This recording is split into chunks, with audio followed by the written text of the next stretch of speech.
बेतिया के बढ़ई टोला में ऐसा क्या हुआ कि सालों से साथ रहने वाले पड़ोसी एक दूसरे की जान लेने पर उतारू हो गए।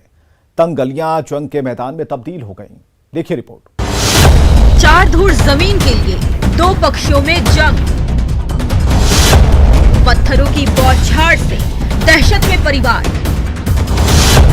तंग गलियों में लाठी डंडे से लैस दिखे लोग।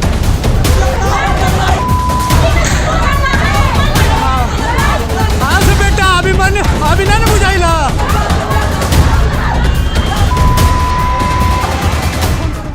जर, जोरू और जमीन, ये 3 चीजें ऐसी है जिसे पाने के लिए इंसान किसी भी हद को पार करने के लिए तैयार रहता है, एक दूसरे की जान लेने पर उतारू रहता है। कुछ ऐसा नजारा देखने को मिला है बेतिया से, जहां 4 धूर जमीन के लिए 2 पक्षों में जमकर पत्थरबाजी हुई है। सालों से साथ रहने वाले पड़ोसी एक दूसरे के खून के प्यासे दिखे। तस्वीरों में आप देख सकते हैं कि तंग गलियों से लोग कैसे लाठी डंडे से लैस होकर दूसरे पक्ष के घर पर पत्थरबाजी कर रहे हैं और मोहल्ले के लोग खड़े होकर तमाशा देख रहे हैं। 2 साल पहले वो एक जमीन है जिस हिस्सेदार से हम लोग लिखा लिए थे, ये लोग कह रहा है कि जमीन हम लोग को दे दो। झगड़ा उसी कारण से हुआ और 2 साल पहले हम लोग लिखाए हुए हैं और आज 2 साल बाद ये लोग उसको चाह रहा है कि हम लोगों को मिल जाए। हाँ, मारपीट पहले कभी नहीं हुआ, झगड़ा पहले कभी नहीं हुआ। अचानक ये लोग घर पर मेरी पत्नी थी तो अचानक ये लोग जा कर के हमला बोल दिया उस पर। इस हमले में घर की महिला समेत 3 लोग घायल हो गए हैं, जिन्हें इलाज के लिए जीएमसीएच में भर्ती कराया गया है। जबकि दूसरे पक्ष ने भी मारपीट का आरोप लगाया है और दूसरे पक्ष का एक युवक घायल है। हद तो यह है कि घर पर हमला करने के बाद दूसरे पक्ष ने तीनों घायलों पर अस्पताल पहुंचकर भी मारपीट की, जिसके बाद मौके पर पहुंची पुलिस ने 4 लोगों को हिरासत में लिया, लेकिन फिर पुलिस ने सभी को छोड़ दिया है, जिससे पुलिस की कार्यशैली पर भी सवाल खड़ा हो रहा है। ये पूरा मामला बेतिया जिले के नगर थाना क्षेत्र के वार्ड नंबर 29 स्थित बढ़ई टोला का है। 5 बजे आके तो आके फिर जैसे घिसिया के नीडिल उडिल निकाल के हमरा के लेके गए लोग हुआ आ मोबाइल उबाइल रहे घर में के रहे सिकड़ी उकड़ी कान के सारा नोच के अथी से बेल्ट से मुक्का से और काका ले रहे मार फाइटिंगे मरलक लोग।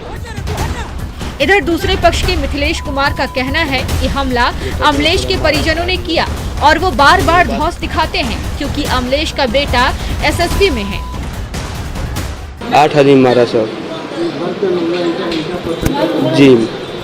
आगे उन लोग स्टार्ट किया, हमको मारा यहाँ पे पत्री गार्ड घेर कर बंदूक दिखा कर ठीक गाड़ी था 4 से ठीक था 4 व्हीलर था रुकवा कर ड्राइवर से मारा। यहाँ पे चीना भी है। कौन सच बोल रहा है, कौन झूठ बोल रहा है, ये तो पुलिसिया जांच के बाद ही साफ हो पाएगा। लेकिन पुलिस ने इस मामले में जिस तरह से कार्रवाई की है वो सवालों के घेरे में है। अभी ना बुझाइला। न्यूज़ 18 के लिए बेतिया से प्रफुल्ल की रिपोर्ट।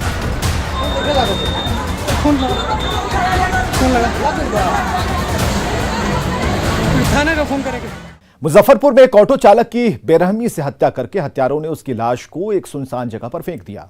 उसके बाद पूरे इलाके में सनसनी मच गई। 2 दिन से लापता युवक की मिली लाश। घर में मची चीख पुकार और चित्कार। अब राहुल के कातिल की है तलाश।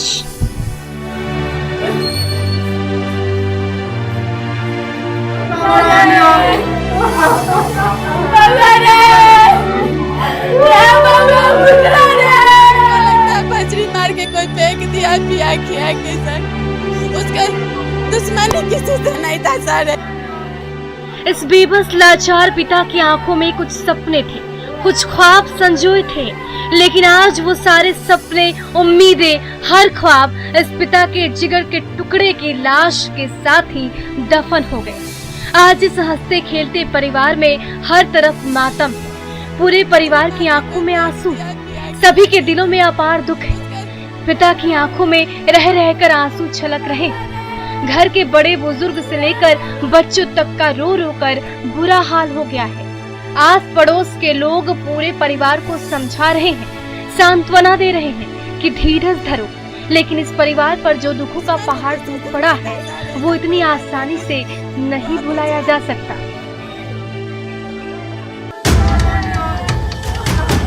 ये खौफनाक वारदात मुजफ्फरपुर के सदर थाने के अलकापुरी वार्ड संख्या 6 की है, जहां एक युवक की निर्मम हत्या कर दी गई। मृत युवक की पहचान 26 वर्षीय राहुल झा के रूप में की गई। मृतक के गले पर फंदे के निशान भी मिले और चेहरे और गर्दन पर जख्म भी है। राहुल का शव एक निर्माणाधीन मकान से बरामद किया गया। शव मिलने की खबर आते ही मौके पर भारी भीड़ जुट गई। सूचना मिलने पर सदर थाने की पुलिस वहां पहुंच गई। तब तक वहां सैकड़ों लोग पहुंच चुके थे। मृतक के परिजन ने बताया कि राहुल ऑटो चलाता था और पिछले 2 दिनों से गायब था। जब देखा है गर्दन पर पजरी लगा के मार के फेंके हुआ है। किसके घर में? इसी के बगल के घर में। अच्छा, क्या शक है? शक क्या आपको? आपको लगता है पजरी मार के कोई फेंक दिया पिया खिया के सर? अच्छा, उसका दुश्मनी किसी से नहीं था सर, ऐसा कोई बात नहीं। क्या करता था वो ऑटो चलाता था मेरा भाई। वही घटना की सूचना मिलते ही मौके पर पहुंचे सदर थाना अध्यक्ष सत्येंद्र सिन्हा ने हालात को संभाला और डेड बॉडी को कब्जे में लेकर पोस्टमार्टम के लिए हॉस्पिटल भेज दिया और मामले की कार्रवाई में जुट गए। आया है तो पता चला है कि एक डेड बॉडी यहाँ है, उसको हम लोग अभी पोस्टमार्टम के लिए भेज रहे हैं। रिपोर्ट आएगा तो उसके बाद ज्ञात होगा कि क्या कारण हो सकती है। पहचान क्या हुई उसकी? भगवानपुर का ही है, मृतक भगवानपुर का ही है, रहने वाला स्कूल हाई स्कूल के बगल में रहते हैं, वो उनका घर है। लेकिन जिस तरह से इन दिनों मुजफ्फरपुर में अपराधी बेखौफ होते जा रहे हैं, ये एक चिंता का सबब है। पुलिस को चाहिए कि इस मामले में अपराधियों की जल्द से जल्द गिरफ्तारी करे ताकि अपराधियों में खाकी का खौफ बना रहे।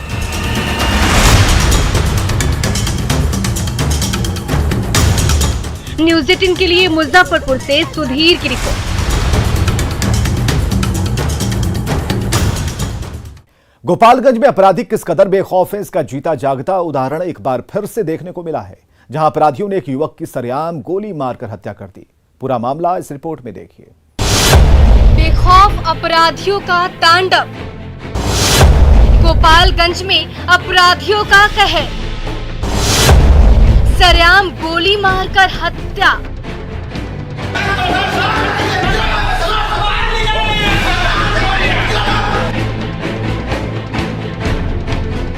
ये जो वीडियो में आप देख रहे हैं, कैसे एक युवक स्ट्रेचर पर लेटा हुआ है और चारों तरफ से लोग उसे घेरे हुए हैं। हर कोई अफरा तफरी में लगा हुआ है और वो युवक कैसे एक एक सांस के लिए तड़प रहा है और जिंदगी और मौत से जंग लड़ रहा है।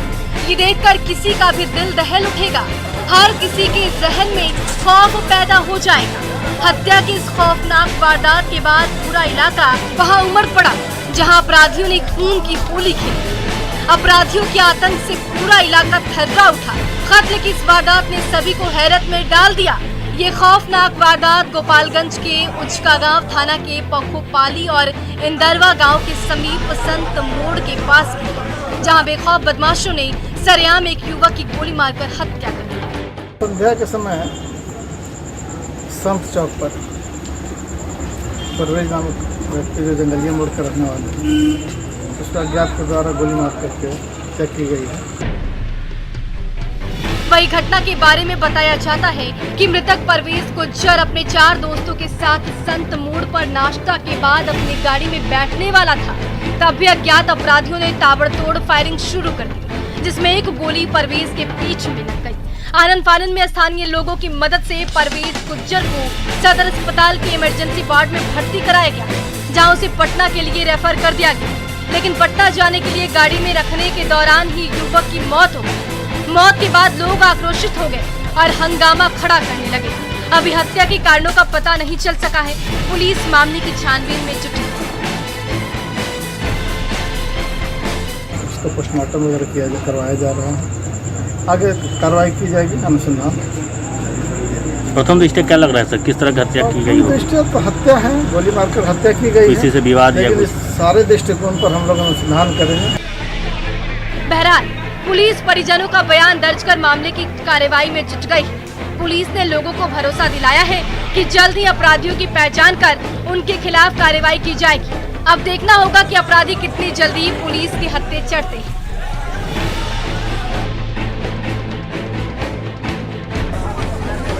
न्यूज़ 18 के लिए गोपालगंज से मुकेश की रिपोर्ट।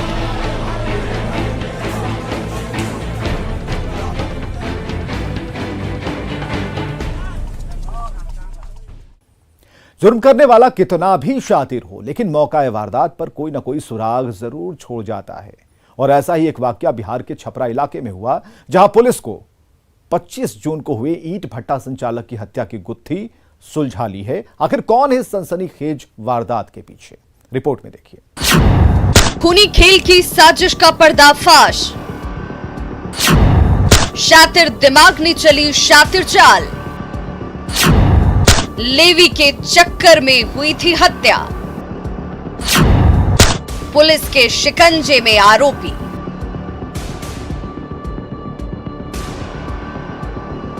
ये जो तस्वीर में आप देख रहे हैं, जिसमें हाथों में हथकड़ी और चेहरे पर काला कपड़ा लगाए ये लोग खड़े हैं, इनकी करतूतों को अगर आप जान जाएंगे तो हैरान हो जाएंगे। इन लोगों ने एक ऐसी दहशत भरी वारदात को अंजाम दिया है जिसे सुनकर आप भी दहल जाएंगे।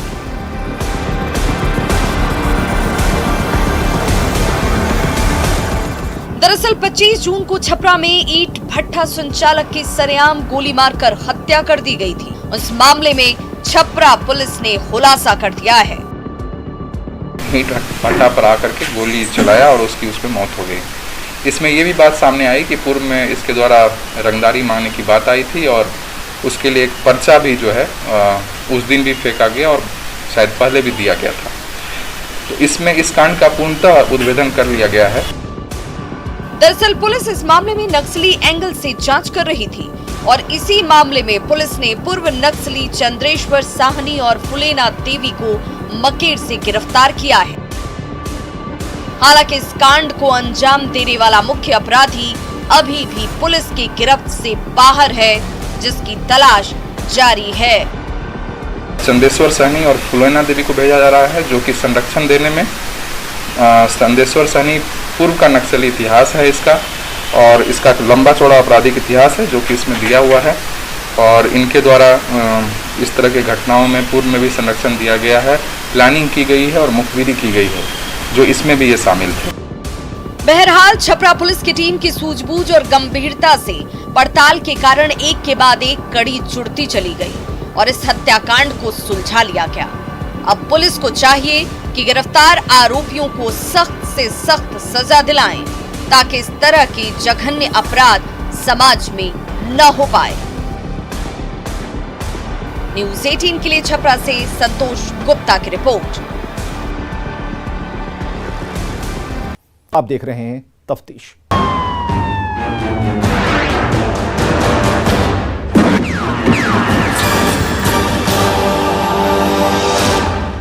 वो पहुंचे थे हथियारों की डीलिंग करने, अपराध की योजना बनाने।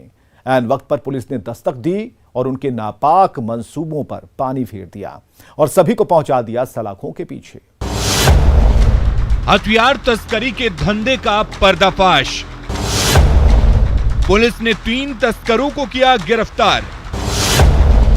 हथियार, कारतूस और बाइक बरामद।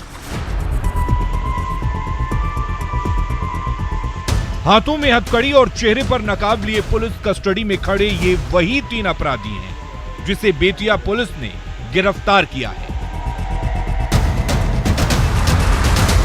पुलिस को यह कामयाबी उस वक्त हाथ लगी है जब तीनों बदमाश नजरबाग पार्क के पास इकट्ठा होकर हथियार की डीलिंग कर रहे थे और अपराध की योजना बना रहे थे।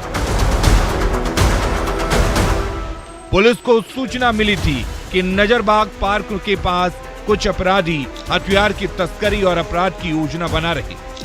खबर मिलते ही नगर थानाध्यक्ष के नेतृत्व में एक टीम का गठन किया गया और टीम ने जाल बिछाकर छापेमारी की और तीनों को धर दबोचा। गिरफ्तार अपराधियों के पास से 2 देसी कट्टा, 4 कारतूस, और एक बाइक बरामद की गई है। टाउन थाना क्षेत्र में ये सूचना प्राप्त हुई कि कुछ क्रिमिनल्स के द्वारा आर्म्स बेचने का प्रयास किया जा रहा है, तो उसके संबंध में एक टीम बना के छापेमारी कराई गई और 3 क्रिमिनल और उनके साथ 2 देसी पिस्टल और 4 कारतूस बरामद किए गए और वो एक अपाची मोटरसाइकिल भी बरामद किया गया, जिसका अभी उन लोगों के द्वारा कोई कागजात प्रस्तुत नहीं किया गया है, संभवतः वो अभी चोरी का है। पुलिस गिरफ्तार अपराधियों से सख्ती से पूछताछ कर रही है और पूरे सिंडिकेट को खंगाल रही है ताकि गिरोह में शामिल अन्य बदमाशों को गिरफ्तार किया जा सके और सलाखों के पीछे पुलिस पहुंचा सके। आपराधिक पृष्ठभूमि खंगाली जा रही है और इनसे अभी पूछताछ चल रहा है कि ये केवल आर्म्स स्मगलिंग करने के लिए आए हुए थे या इसके अतिरिक्त कोई क्राइम भी करने वाले थे, तो ये पूछताछ अभी की जा रही है और उसके आधार पर आगे की कार्रवाई की जाएगी।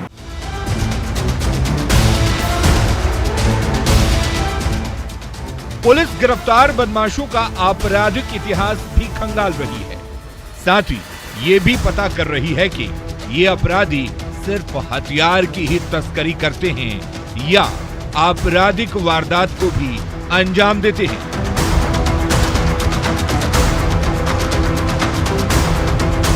अगर ये हथियार की तस्करी करते हैं तो हथियार कहां से लाते हैं, इनके पीठ पर किसका हाथ है? पुलिस इन सारे बिंदुओं पर जांच कर रही है और पूछताछ कर रही है ताकि इनके आका को भी पुलिस गिरफ्तार कर सके। न्यूज़ 18 के लिए बेतिया से प्रफुल्ल की रिपोर्ट।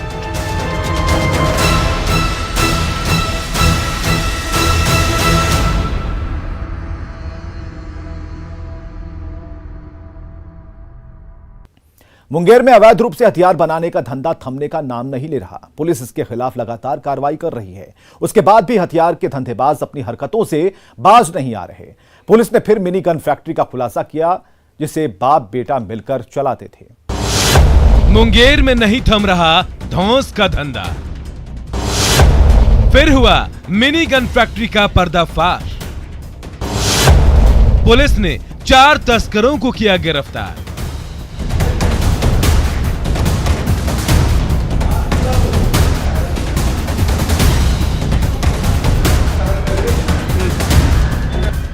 यह हथियारों का शहर मुंगेर है, जो अपनी कारस्तानी को लेकर हमेशा सुर्खियों में बना रहता है।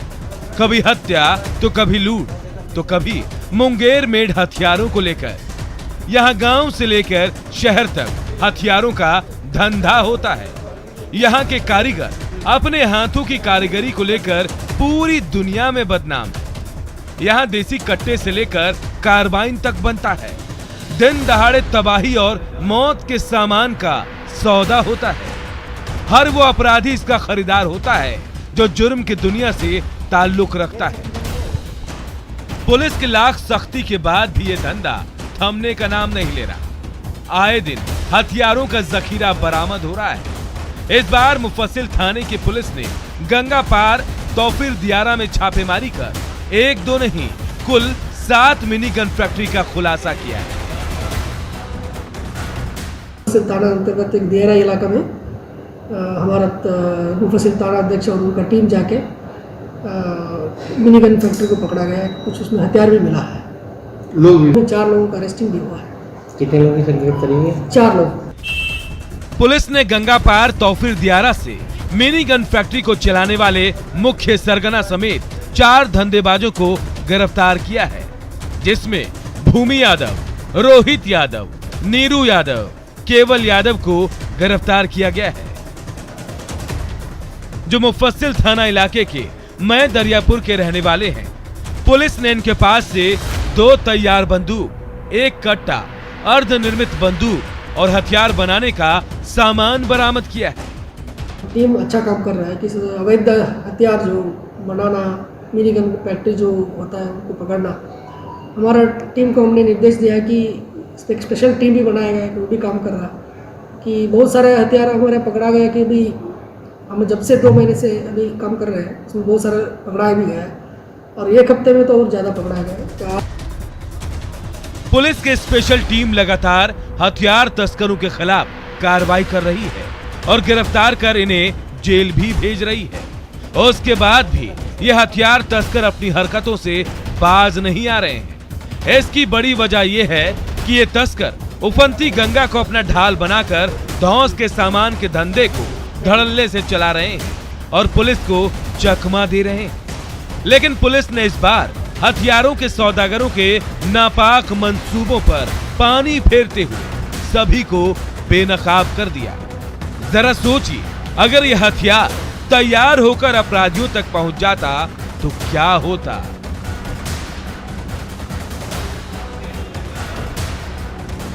मुंगेर से न्यूज़ 18 के लिए अरुण शर्मा की रिपोर्ट।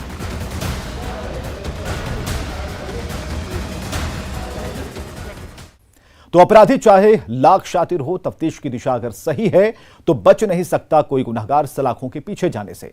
तो पुलिस चाहे सोई हो, मुजरिम चाहे कोई हो, आप बने रहें हमारे साथ, क्योंकि हर जुर्म के खिलाफ हमारी तफ्तीश लगातार जारी है।